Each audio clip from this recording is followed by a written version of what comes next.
Hi. What was your dream when you were a child, and who did you become today? My dream when I was a child.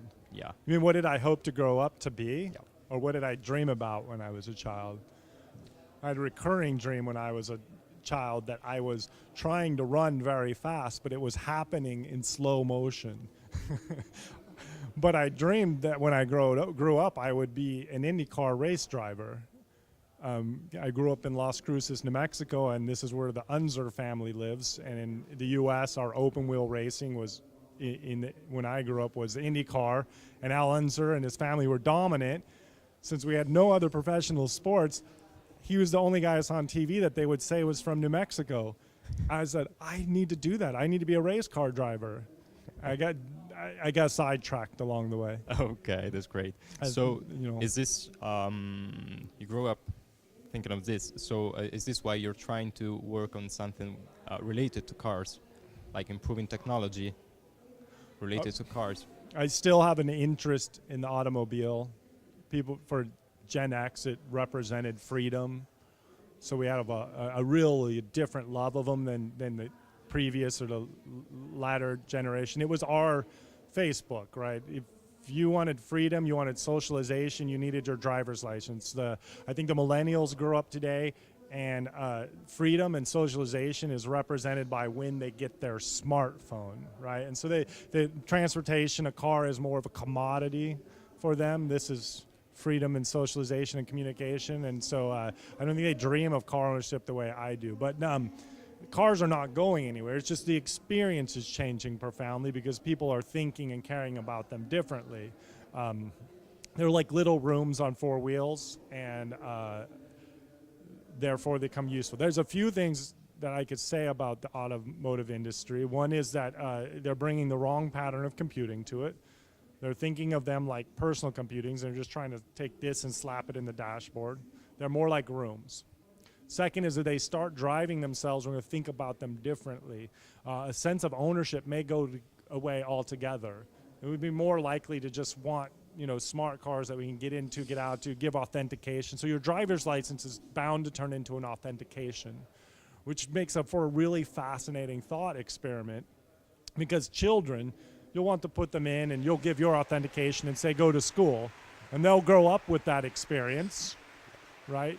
Learning to drive a car this way. And then when they come to a certain age that they think we have the responsibility, we'll give them a driver's test that will have nothing to do with operating a car. And then they'll get their own authentication. And it'll be a great rite of passage. And then they'll go to get in the car and they'll say, take me to the Rosa Marketplace. And it'll go and it'll stop and they'll get out and they'll look around and they're like, I don't know how to drive the car. I'm in the wrong place. And they'll call mom and say, Mom, I'm in the wrong place. She's like, you didn't pay attention in class. You have to be very specific with a BMW car. You said Rosa Marketplace. It's got to be the Vino Rosa Marketplace or it's going to take you to the wrong place. And it's like so embarrassing because her boyfriend is waiting for her at the Vino Rosa Marketplace. And it'll be a new rite of passage coming for us in the future. I can't wait for that to come. So which one do you think will be the next step in this kind of evolution? So you're talking about cars who basically can do anything by their own. So what do you think will come next, like in the next year or in the next 2, 3, or 4? The automotive industry has its own pace. And so in the next year or two, in our time, the digital age time is really 3 or 4 years in their time. Yeah. It's a more complex thing. It's tons of metal and it moves around. So things happen on a different kind of scale. But what's going to change first is we're going to see new interaction models come into the car. In other words, right now it has a very physical interface, and we're just bringing in things like touch, which is still physical interface, but we're going to bring in more input models. There's going to be more voice recognition that comes in, and there may be more gesture and computer vision that comes in the car, so we can build a layered interaction. This will support the kind of computing that will happen at different attention levels, and it will support new, richer experiences, things that include things like more cooperative experience, right? Like you have 4 people in a car, and you're all going somewhere, and the driver's a little lost, and this is a very responsible driver, so they don't pull out their smartphone and look for a map, because nobody does that, right, other than everybody doing that. Right. But one person, the passenger, will bring out their smartphone, and then the two people in the back seat bring out their smartphones, and they're all going like, well, here's a coffee shop, here's a coffee shop, here's a coffee shop.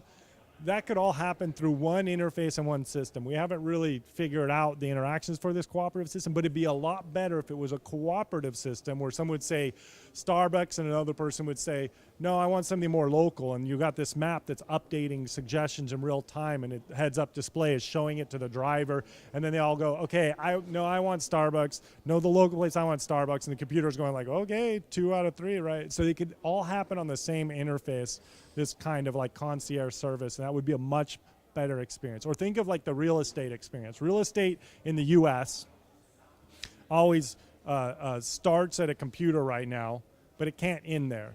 At some point you need to go see the property. You need to go to it. It's meaningless otherwise. So why does it start here where it's a waste of time? Maps tell me very little. It should start in the car. I should drive to a neighborhood that I might want to live in, and it starts showing me properties that are available there as I'm driving around. This has nothing to do with transportation. This is now a computing experience taking place in the car. So first the layer of interaction, then the cooperative experiences, the ones that mark up the physical world. And also, I think they have an opportunity here to have a very controlled audio-visual environment that could surpass the living room. So we'll see how that all turns out.